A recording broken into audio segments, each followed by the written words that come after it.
Assalamualaikum dear students, hope you all are fine. This is your science class lecture number 2. As you know students कि हमने previous lecture में solar system और planets को separately discuss किया था और हमने ये देखा था कि सब प्लैनेट्स जो हैं वो सन के गिर्द चक्कर लगाते हैं. Now today we are going to discuss the structure of sun. Sun is a burning ball. It has two sections, outer section and inner section. Student, inner section has three layers. Number one is core. Core जो है basically वो centre वाले part को कहते हैं. तो अगर सूरज को या कोई ऐसी चीज़ फ्रूट्स वगैरह को हम समटाइम्स कट करते हैं तो जो अंदर वाला पार्ट है वो कोर होता है. इसी तरह सन का जो बिल्कुल अंदर वाला पार्ट है उसे कोर कहते हैं और ये प्लाज्मा से बना होता है. इसका बेसिकली टेम्परेचर बहुत ज़्यादा हाई होता है, up to 27 million degree Celsius तक इसका टेम्परेचर होता है. और ये कहाँ तक एक्सटेंड करता है? ये 380 किलोमीटर एक्सटेंड करता है. और सन का कोर वाला पार्ट वो पार्ट है जहाँ पर न्यूक्लियर ब्लास्ट होते हैं. Above to the core the second part is radioactive zone. ये जो है ये कोर से स्टार्ट होता है और ये कहाँ तक जाता है? ये 4,94,000 किलोमीटर तक जाता है और इसका जो टेम्परेचर है वो 7 मिलियन डिग्री सेल्सियस है, जो कि अबव कोर से जो है वो थोड़ा काफ़ी कम है. कोर में 27 मिलियन डिग्री सेल्सियस था जबकि रेडियो एक्टिव जोन में 7 मिलियन डिग्री सेल्सियस है. कोर से ऊपर वाला जो पार्ट है वो कनेक्टिव जोन है. ये रेडियो एक्टिव जोन से स्टार्ट होता है और सन की सरफेस तक जाता है. ये है 6,95,000 किलोमीटर तक जाता है और इसका टेम्परेचर जो है वो 2 मिलियन डिग्री सेल्सियस है.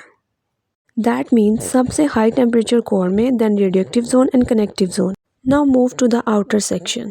Outer section have 4 layers. Number 1 is photosphere.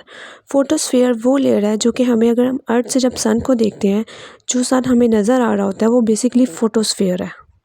इसका टेम्परेचर 4,000 to 8,000 केल्विन है. अगर हम इसे सेल्सियस में चेंज करके देखें तो 3,726 सेल्सियस से 7,726 सेल्सियस तक जाता है. The next part is chromosphere. It is present above the photosphere और इसका टेम्परेचर भी सेम वही है जो कि फोटोस्फीयर का था, 4,000 kelvin to 8,000 kelvin. The third part is corona. Student, ये कोरोना डिजीज़ की बात नहीं कर रही मैं, ये लेयर्स की बात हो रही है. ओके, ये सन का सबसे आउटर मोस्ट लेयर है and it can not seen with naked eye. इसको आँख से आप इसको नहीं देख सकते. ये कब नज़र आती है? जब सोलर एक्लिप्स में सूरज ग्रहण लगता है तो आपने समटाइम्स अगर देखा हो तो एक ब्लैक कलर का आगे सर्कल नज़र आ रहा होता है और साइड पे सिर्फ लाइट सी नज़र आती है. Now the next topic is dwarf planets. वो ऑब्जेक्ट जो एक्चुअल में प्लैनेट्स तो नहीं है बट प्लैनेट से रिजेंबल करते हैं, उन्हें ड्वार्फ प्लैनेट्स कहा जाता है. ये नॉर्मल प्लैनेट से बहुत ज़्यादा स्मॉल होते हैं. They also orbit around the सन.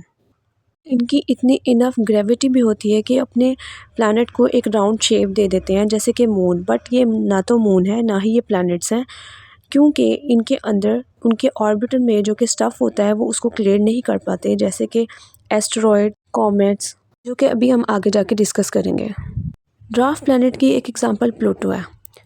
पहले जो स्टूडेंट्स सोलर सिस्टम के 9 प्लैनेट्स थे, जो कि प्लूटो सबसे स्मॉलेस्ट प्लैनेट था, बट बाद में उसको दोबारा से रीक्लासिफाइड करके ड्वार्फ प्लैनेट कंसीडर किया गया. ड्वार्फ प्लैनेट्स के कुछ और एग्जांपल्स भी हैं: एरिस, हाउमे, सीरीज, माखे.